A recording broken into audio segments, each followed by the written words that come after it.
Good afternoon, everyone. It is a very, very special election day, Southern California housing market updates. We're going to talk about some very election day specifics, talking about regime changes, regime staying the same, what that might mean for real estate in the next couple of years. How is this election going to affect you? And then we're going to run through our regular stats. Let's get started.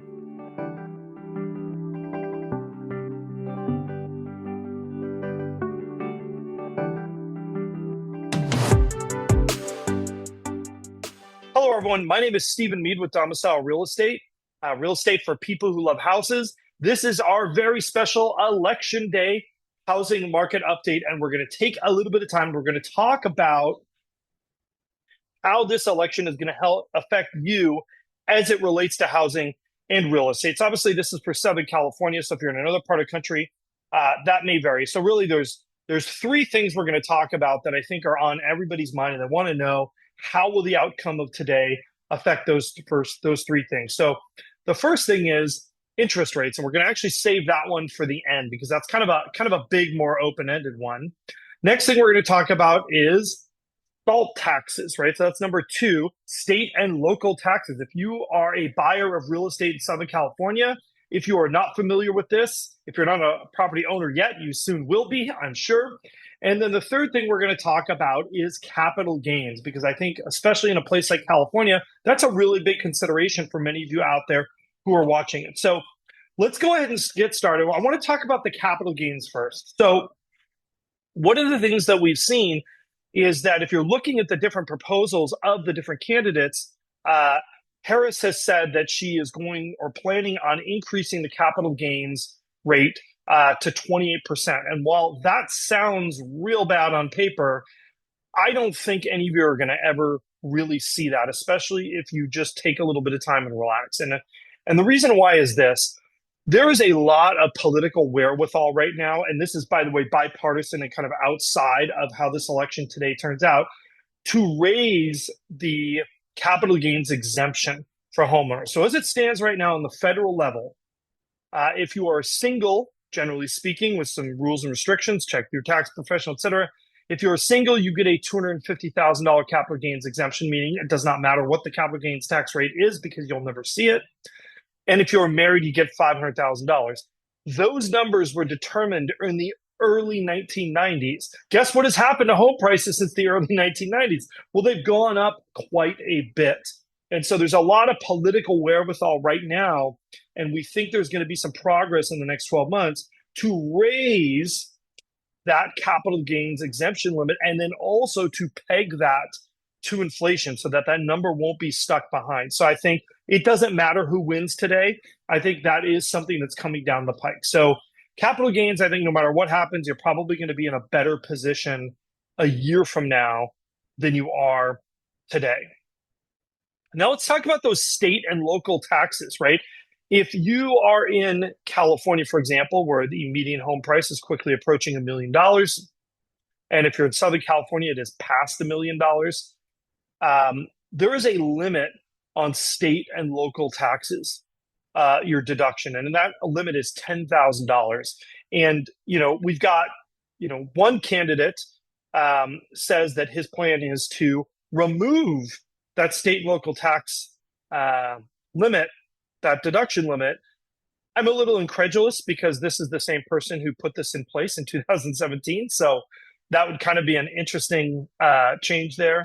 And then we've got the other candidate basically is being pretty silent on it, but understand those taxes expire. Some of those changes expire in 2025. So both candidates in Congress are going to have to deal with some of these expiring tax changes that were from that 2017 tax plan. So I think it's a pretty bad situation if you're in a state like California, where even though the property tax percentages are really low here, you're going to get to that $10,000 limit just with a median priced home, right? And that's not even counting any other taxes. That is literally just your basic property taxes. So I think that the situation's not great right now. I think either way, you're going to end up in a better position in the next year or two than you would be in now today. And by the way, what's great about those SALT tax deductions is that any changes to that tax code, you don't have to buy or sell to take advantage of that, right? If you already own a home, you may see your deductibility go up, right? Like, so you'll be the recipient of that, even if you're somebody who already owns that. And if you're somebody thinking of making a purchase, right, that can really help if you're looking to jump up in purchase price. So I think that's going to be a good thing for the housing market if we're able to get those state and local tax, that limitation, especially in these high cost states, because in a place like California, that tax deduction limit really affects people who are, in that middle class tax bracket. Like, this isn't just rich people. Candidate Harris claims she will not do anything to raise taxes on those making under $400,000 a year. I'd say for most households in Southern California, you'll fall under that $400,000. So I definitely think there's a chance for improvement. Now let's talk about the big one, interest rates. And there's really two things we have to talk about with interest rates. Is why I'm leaving it for last, right? So, on one hand, we've got what the facts say about interest rates, right? That's about market conditions, inflation, the central bank, et cetera. On the other side, we've got what the bond market thinks is going to happen and how that affects interest rates. And just to show you that, I would almost even argue that secondary effect, what the bond market thinks is going to happen, is an even bigger and more profound effect on interest rates. And I'll give you a perfect recent example, right? We saw rates drop dramatically earlier this fall. And what was going on, right? Well, the bond market thought that the Fed was going to have some big rate reductions by the end of the year. And so they went all out on that, thinking that, gosh, we're gonna have a basis point and a half of prime rate reductions, of Fed funds rate reductions. And they kind of bet the farm on that. And then when it didn't happen, we saw a retrenchment, which caused the rates to go up, which is what you've probably seen in the last month. So the bond market tends to really reel back and forth and seesaw based on these expectations. Right now, the expectation is that if we have Trump in the White House, we're going to have a very strong economy going forward. That actually makes the rates go up. And the expectation is that if Harris is elected, we're going to have a weak economy.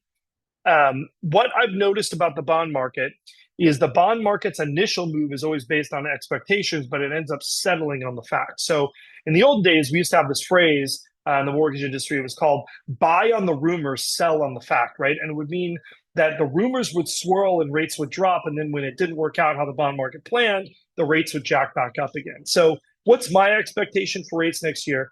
I think at the end of the day, I don't think the name who is sitting in the Oval Office will actually have that much of an effect on interest rates, not in the next 12-month period. I think as people today, especially with everything going on, I think a lot of us really want to hang our hats on these elections on what's going to happen with interest rates. But I'm going to tell you, don't do that, because your brain is designed to sort of overstate the emergencies in front of you, right? Or the opportunities, depending on how it goes for you today and how you voted.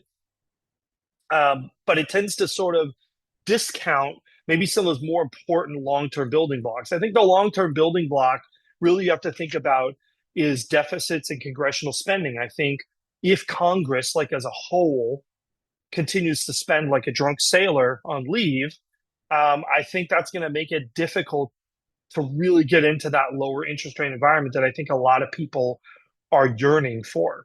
Right. With that said, also understand that where rates are right now, or even if we get somewhere next year, kind of somewhere in the mid to the high fives, which is my personal guess where we're going to spend a lot of time next year, even getting there, those rates are actually pretty low by historic standards. They're not really high. I think if you were used to much lower rates, they might seem like high rates, but they really aren't. So let's go ahead and get started, though, with our stats. I do want to kind of run through some of that pretty quickly. And a spoiler alert, I'll tell you, we're seeing a lot of what we would expect around this time of year. So in terms of total active listings on the market, as you can see here, they are dropping. And that's a pretty normal thing to happen in the fall, right?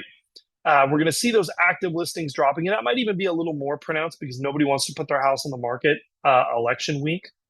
And if you look here, I mean, you can see what's going on with new listings hitting the market. I mean, they are dropping dramatically, but that's not really unheard of based on where we were at last year. And in fact, if you look at these numbers, I think what's crazy to me is despite all that's going on, right? Look at where we've ended up right now. We're almost at exactly the same place as we were at last year. So the more things change, the more things stay the same. We're kind of, and I expect this number to really kind of keep going down as we head towards the end of the year. By the way, if you're a seller and you've actually got a great looking house, this is a good opportunity for you. Your house is going to look even better compared to the limited offering. So maybe think about that. I know conventional wisdom says list in the spring. I think if you've got a great house, listing right now might actually be a better option. And then if we look at our new escrows, we see that these are dropping too, but they're not dropping quite as fast. And interesting news here is we actually have higher numbers than we had last year. I mean, what does that tell us? It tells us that there's really more demand in the marketplace for housing than there was last year, but the supply, at least oncoming supply, is not really any better. The question is how much of that is it's election week and nobody wants to put their house in the market, and how much of it is just, we're really seeing a pullback in those new listings hitting the market. If we check out our down and dirty absorption rate, right, it is no surprise if the rate of homes going under contract is not falling nearly as fast as the rate of new homes coming on the market. Guess what? That equates to a higher absorption rate. And really, we are seeing in our $1 to $2 million category, we have not seen an absorption rate that high since this spring. And similarly, same situation here for that under $1 million. So this is producing a very, very strong absorption rate. Probably about 80% for under $1 million. So definitely expect there to be a little bit of a bump out there. The buyers who are out there are motivated. And if you've got a great house, expect them to fight over it. Now, if we looked at our closed prices, this is kind of an interesting one to me. And remember, you have to look at this as taking a look in that rear view mirror, right? This is based on transactions that were negotiated 4 to 6 weeks ago. A high end, we saw a pretty big price jump, but it wasn't really a price jump. If you kind of look at where it's been, it's kind of just rewinding the clock to where we were over the summer. And if you look here on kind of our median and our 25th percentiles, those are down a little bit, but that's after they rose back up. So I'm not really sure we can glean the kind of long-term pricing trends that I think people might want to see in this data. I don't think it's there. By the way, we also have a seasonal market, just to let everybody know, here in California. It's not as seasonal as it is in other places, but we definitely see those prices crest, kind of usually in that kind of July timeframe, and then sort of slowly ease down towards the end of the year. Our percent active after 14 days in the market, we see that those numbers actually look, pretty strong, especially for that 1 to 2 million range. And there's not a lot of points where that $1 to $2 million market is actually stronger on our graph or the same as that under 1 billion market. So I think that's kind of noteworthy to see that happen here. If we look at our list to close ratio, I call this the seller and buyer expectations ratio, right? Because when these two items, when you've got what sellers think their home is worth and what buyers think they should be paying, when those are in close alignment, you're pretty close to that 100% mark. And that's really where we are. And I think it's nice to see us kind of settling into something a little bit more reasonable like that, saying that those buyer and seller expectations are close. Under $1 million, you see we're still over a little bit, probably, maybe 0.5 to 1%. And in that 1 to 2 million, we are right there on the dot at 100%. And then if we look at our days on market for new contracts, we're hovering in that mid 30s. It did go up a bit for under 1 million and went down a bit for 1 to 2. I don't think we can really glean a huge long-term trend from this data. I think we're in that 30 to 40 day mark. By the way, historically, 30 to 40 days is still a very, very brisk market. Kind of the long-term average you're going to see is really closer to 2 months in terms of the amount of marketing time required, maybe even more than that. And then if we look at our three-way chart, this is one that's always kind of been interesting to me. I'm seeing a broader trend that is actually very surprising to me that I would not have expected. And that is that rent index has actually fallen a decent amount versus where it was over the summer. And in fact, it's really kind of backing down to where it looked like we were towards the beginning of this year. And that's not something I would have expected to see. Now, with the easing median price, that's also kind of easing off our payment index there. And that's why we see we're maintaining kind of that similar gap level. I do think if we see interest rates go down, I think you're going to see that payment index drop. I think you are going to see that get closer to that rent number. And I also don't know if this is part of sort of a little bit of seasonality in the rent. We do see some of that seasonality where it crests again in that kind of July timeframe. I'm just surprised to see that number actually dip below really where we were even at the beginning of this year slightly. So kind of interesting news. Mortgage rates, they dropped quite a bit and then they've been on that incline. They did take a pause today or yesterday a little bit. Um, I think the bond market is just volatile and all over the place. I don't think they really know what to make sense and of the election. I think even they don't understand where it's going to end up and what that will actually ultimately mean for interest rates, even in that medium term. I think there's a big question mark on interest rates. I don't think we can glean a huge amount from this. I'd love to give you a prediction and tell you I had a lot of confidence in it, but I really don't. Like I said, my mid fives to six is kind of my next year prediction for where we're going to spend the most time. But remember, interest rates are very volatile.